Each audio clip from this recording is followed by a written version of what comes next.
Hi, today we're diving into the craziest Squid Game theories. Some of these will seriously blow your mind.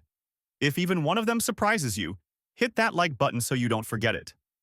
Subscribe to the channel and drop a comment telling us which theory you thought was the wildest. Right now, I challenge you. You've got just 3 seconds to subscribe to the channel. Only 1% of viewers actually manage to do it in time. Are you one of them? 3, 2, 1. Let's go. Role choice. Role choice. The color of the card determines your role. At the beginning of the show, Gi-hun is approached by a mysterious recruiter who invites him to play a game. The man shows him 2 colored cards, red and blue, and asks him to choose one. Gi-hun picks blue and becomes a player. Fans theorize that this moment determines each participant's role in the game. Blue equals player, red equals worker. That's why all the guards wear red uniforms. If Gi-hun had picked red, he may have ended up as a masked staff member instead of a contestant. This theory explains why the guards never speak, look afraid, and follow rules just as strictly as players do. They might be trapped in a similar way, just on the other side of the system. It raises the disturbing idea that no one in the game is truly free, not even the people running it. It's not a game of choice.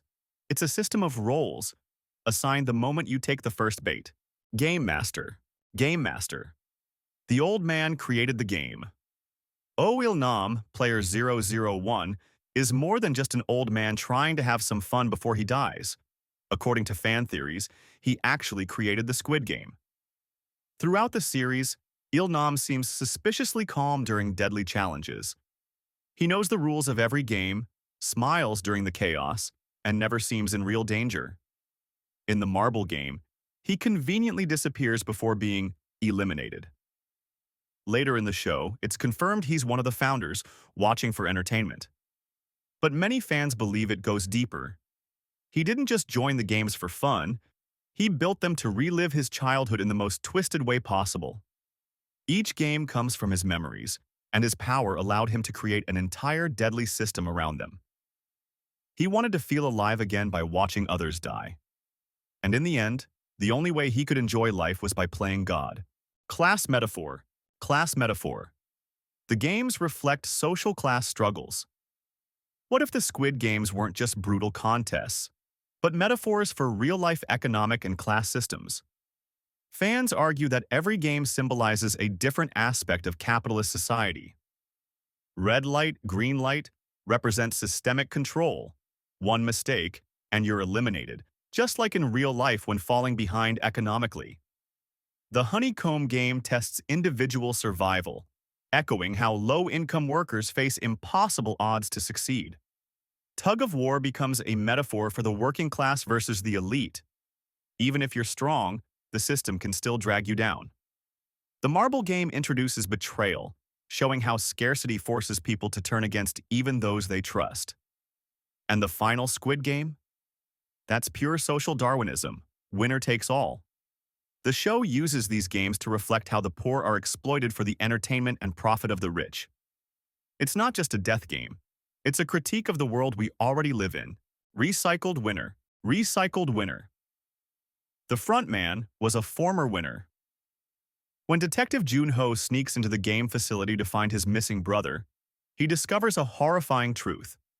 The front man, the masked leader of the operation, is actually his own sibling. But this revelation leads to a deeper fan theory. The front man is a former winner of the Squid Game.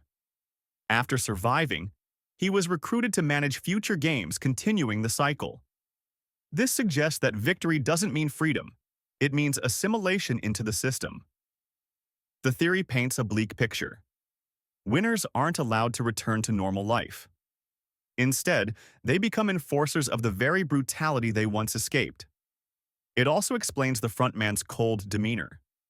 He knows what it's like to be a player, but instead of stopping the games, he became part of them. Maybe he believes this is the only way to survive long-term. Or maybe winning the game doesn't make you a hero. It just turns you into the next villain. Hidden staff. Hidden staff. Players become guards after death. What if the people in red suits aren't hired workers, but former players? This theory suggests that eliminated contestants don't always die. They're offered a second chance, but only as guards. It's supported by the show's eerie silence after each death, and the way guards move, tense, hesitant, and robotic, almost like they're scared themselves. Some fans point out that both players and workers live under constant surveillance, eat basic meals, and sleep in identical bunks. The difference? Players die publicly, guards die privately. Maybe those who accept the offer become enforcers, while others are truly killed. It would explain why the guards follow orders so blindly. They've seen the alternative. It also adds a moral twist. How far would you go to stay alive? Would you kill others if it meant surviving? This theory blurs the line between victim and villain, suggesting that in the Squid Game, everyone is disposable, just placed on different sides of the gun. Redshift. Redshift. Gi-hun's red hair has a deeper meaning. At the end of the show, Gi-hun makes a shocking decision. He dyes his hair bright red. This strange character change sparked theories across the internet. One of the most popular, the red hair symbolizes his transformation, and perhaps his alignment with the other side of the game. Throughout the show, red symbolizes control, power, and blood. The guards wear it, the lighting is drenched in it, and the floors are often stained with it. Gi-hun, once a helpless victim, returns to Korea after winning the game and chooses red. He's no longer the same man. Some think this means he plans to infiltrate or destroy the system from within. Others believe he's starting to become like the people he hated. Either way, it's not just a fashion statement, it's a warning. Red in Squid Game doesn't mean passion or love. It means danger, control, and power. And now, Gi-hun wears it willingly. Masked Elite. Masked Elite. The VIPs represent the real-world elite. The grotesque animal-masked VIPs watching the Squid Game aren't just rich creeps. They may symbolize the true global elite. Fans believe these characters represent ultra-wealthy individuals who control systems from behind the scenes. Politicians, CEOs, tech billionaires.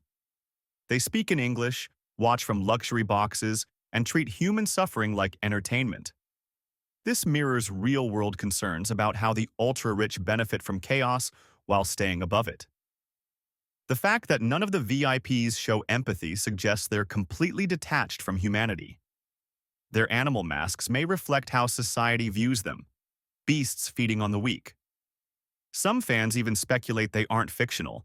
They represent real groups, possibly even referencing secret societies like the Bilderberg Group or Bohemian Grove. The show doesn't name names, but it doesn't have to. We recognize these figures in our world already. The VIPs are exaggerated, yes, but what if they're not that far off? Rigged game. Rigged game. The games were rigged from the start. Here's one of the darkest theories. The Squid Game was never fair. From the beginning, some players were marked for survival, while others were doomed. Let's start with Gi-hun. He conveniently meets the recruiter, picks blue, and never gets eliminated, even when he should have. Il-nam, player 001, is another clue. He's never in danger, and even in the marble game, he vanishes before the final decision. The tug-of-war strategy magically works because he remembered it. Guards subtly guide games. Some fans suggest even teams are stacked to favor certain players. If the game was purely random, odds would never line up so neatly. This theory says the Squid Game isn't a fair trial of survival. It's a show with a pre-written script, where only a few are actually being tested. The rest? Just background noise, pawns, or filler content for the VIPs. If true, it means the biggest illusion of the game wasn't the rules. It was hope.